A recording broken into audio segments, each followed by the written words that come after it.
बहुत शुक्रिया प्रोफेसर सरोज गिरी जी।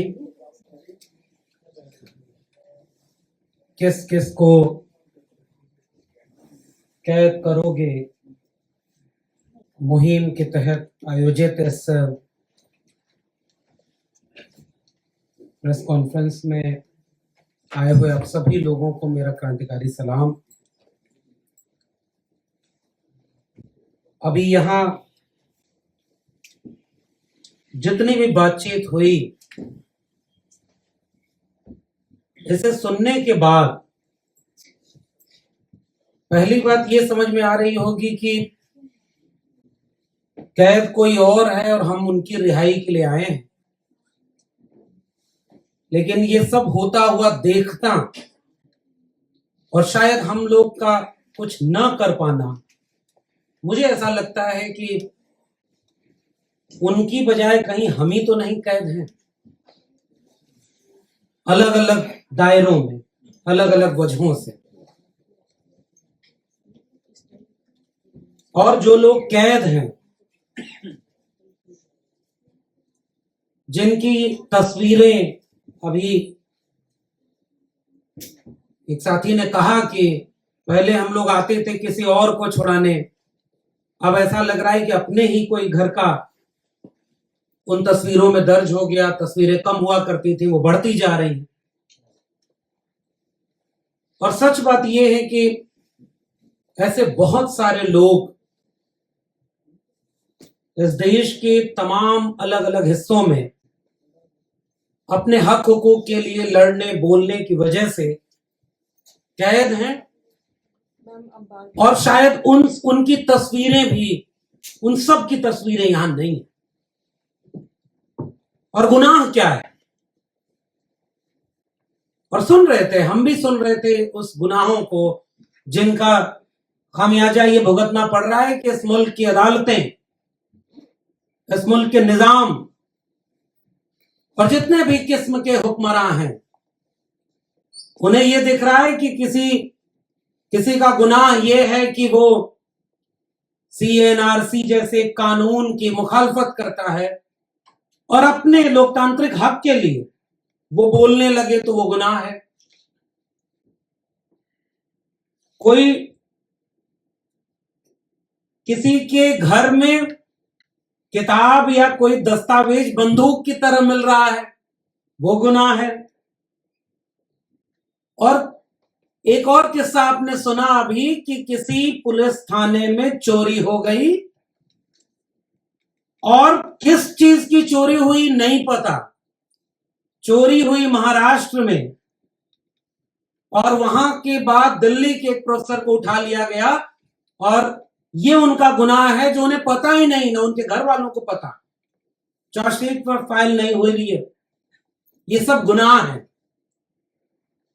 गुनाह है इस देश में क्रांतिकारी इस्तकबाल और इनकलाबी सलाम बोलना। गुनाह है इस देश में आदिवासियों के हक के लिए लड़ना। भीमा कोरेगांव की उस इतिहास को याद करना गुनाह है, मगर इस देश में चाकू तेज करने की बात करना कोई गुनाह नहीं है।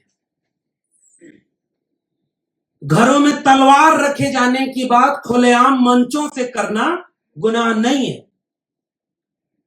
इसी दिल्ली में भारत के संविधान को तार तार करके जलाना और सेमिनार करके भगवा रंग का संविधान पेश करना गुनाह नहीं है।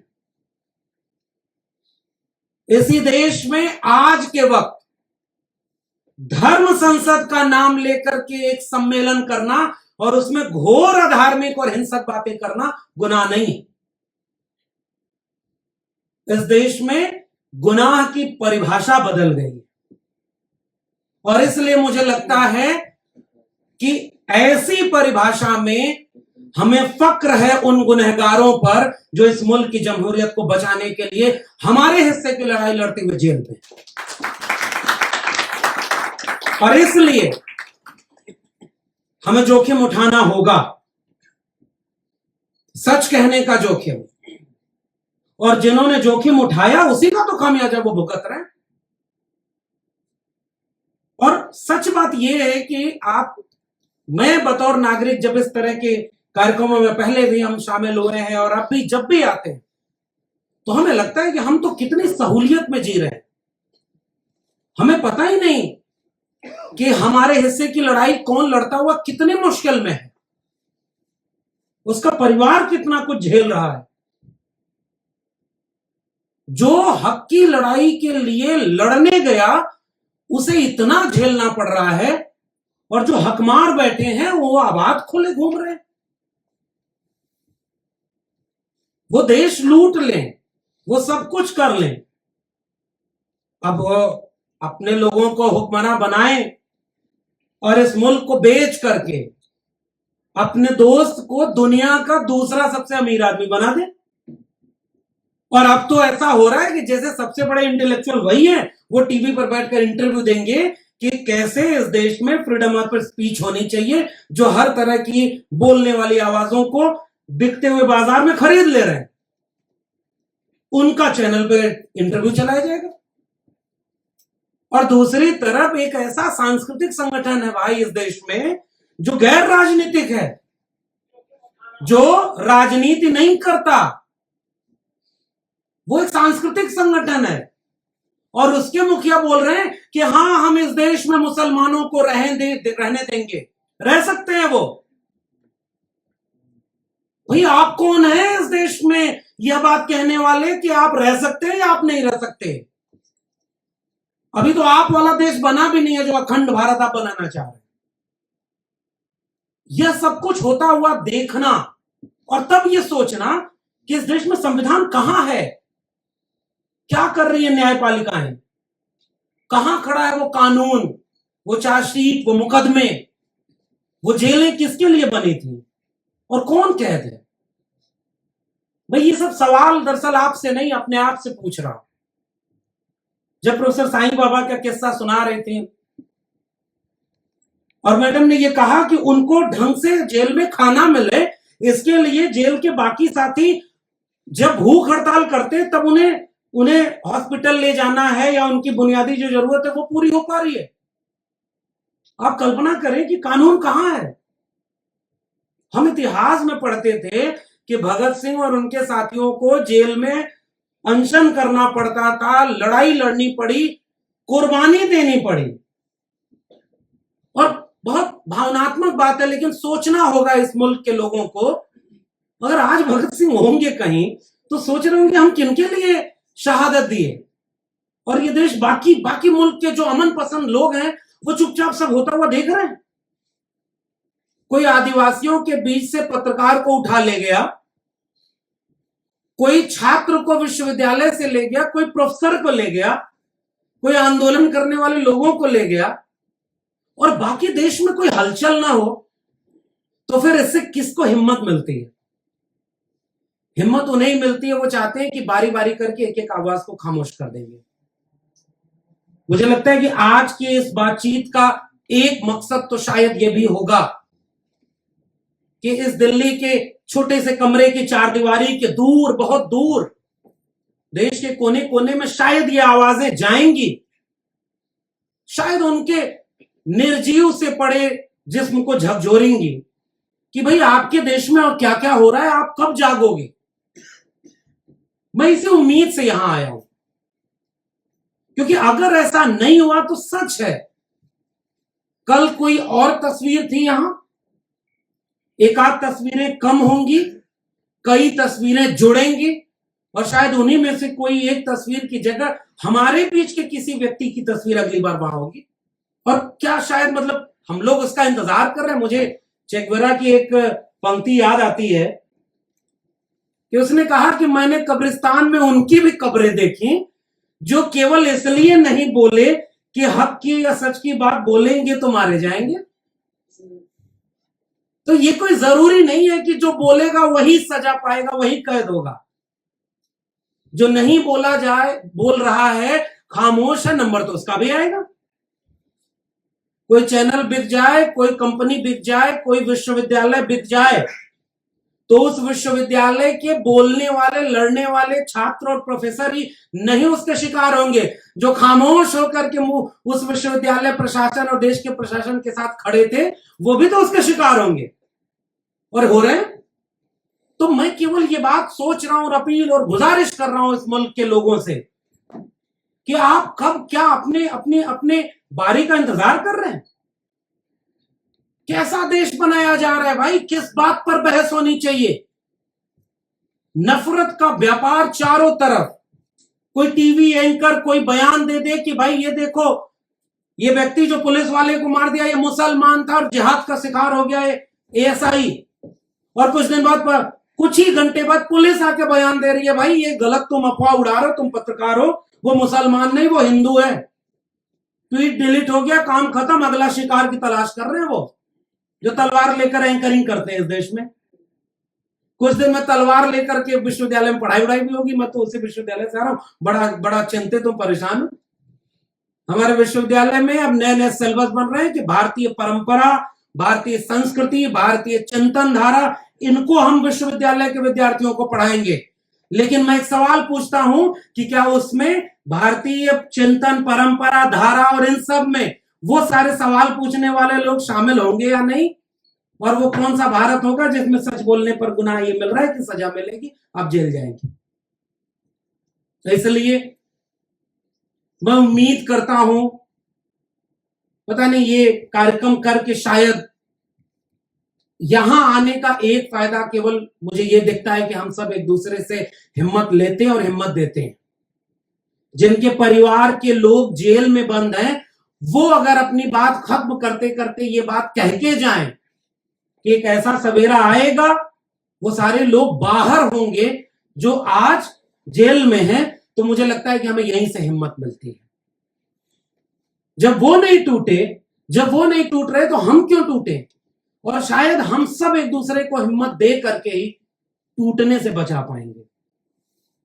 क्योंकि मेरा मानना यह है कि इतिहास, मैं अभी कुछ लोगों से बातचीत कर रहा था तो मुझे याद आ रहा था वही भारतीय चिंतन परंपरा, भारतीय संस्कृति, जिसमें जब कबीर कहीं किसी इतिहास के कोने में खड़े होकर सवाल कर रहे थे कि ऐसी दुनिया, ऐसी बावली पाथर पूजे जाए, वो कबीर सवाल कर रहे थे कि पाथर पूजे हरि मिले तो मैं पूजूं पहाड़ ताते, ये चाकी भली पीस खाए संसार, काकर पाथर जोर के मस्जिद लई चनाए ता चढ़ मुल्ला बाग दे, क्या बहरा हुआ खुदाए, अरे हिंदून राह न पाई, हिंदुन की हिंदुआई देखी तुर्कन की तुर्काई।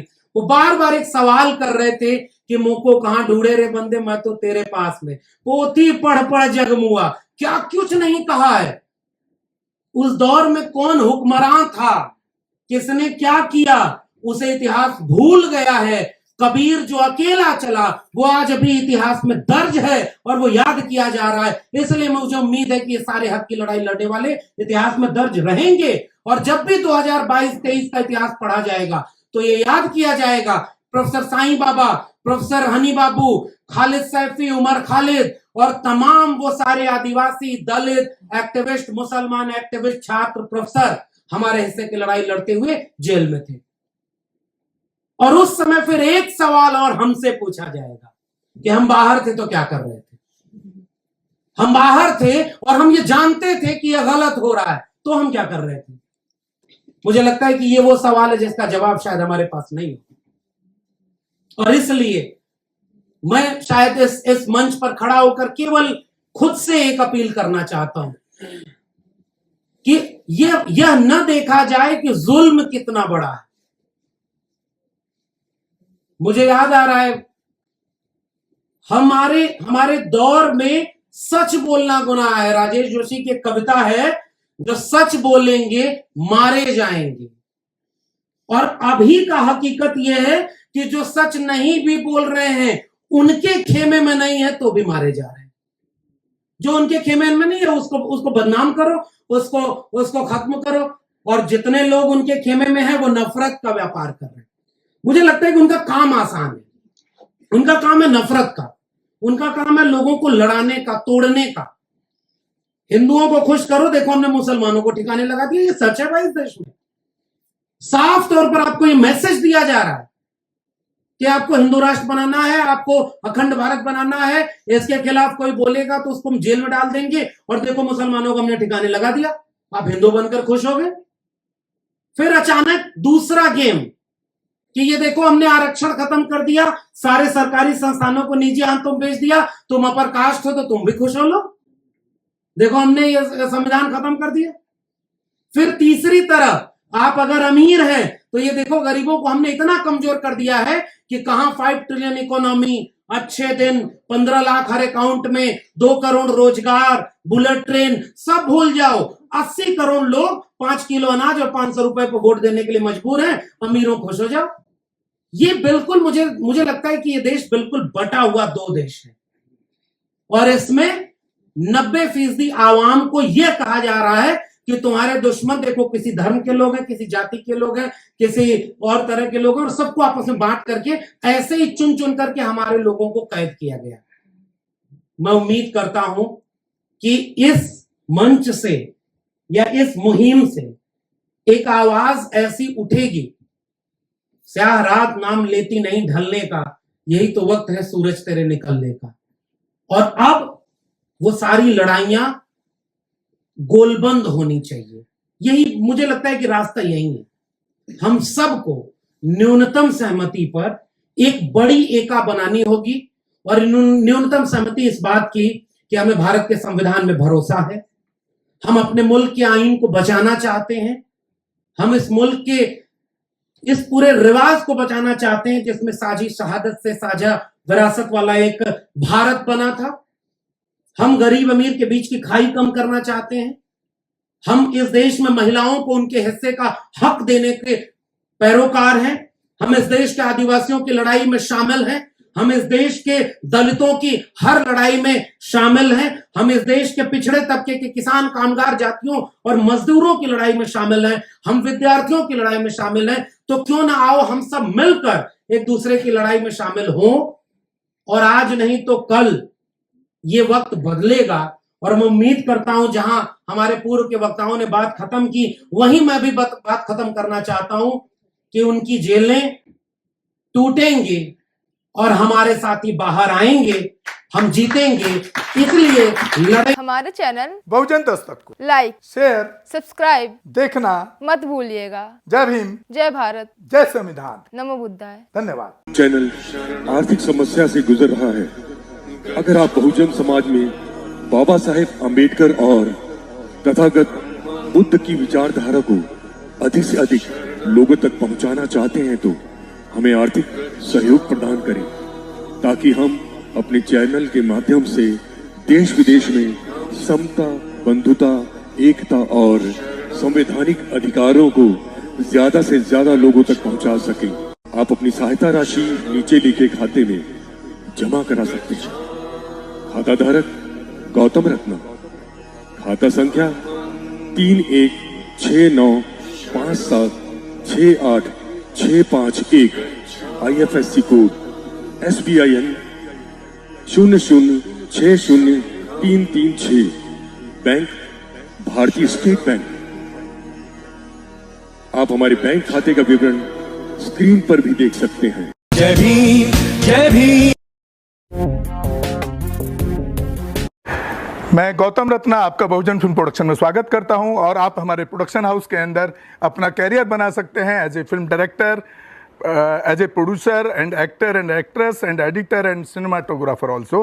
अगर आपको फिल्म से रिलेटेड कुछ भी प्रोजेक्ट आपको बनवाना है तो हमारे पास में पूरा सेटअप है, जिसमें फिल्म कैमरा है, शूटिंग लाइट्स है और एडिटिंग है। सारा A to Z एक ही जगह पर आपको हमारे यहाँ पर मिल जाएगा। तो दोस्तों आप हमें कांटेक्ट कर सकते हैं हमारे नंबर्स पर 9810085714 और 8510005714। हमारे वेबसाइट पे विजिट कर सकते हैं www.filmserviceindia.com, और हमें मेल भी कर सकते हैं gautamfilmsproduction@gmail.com पर। धन्यवाद।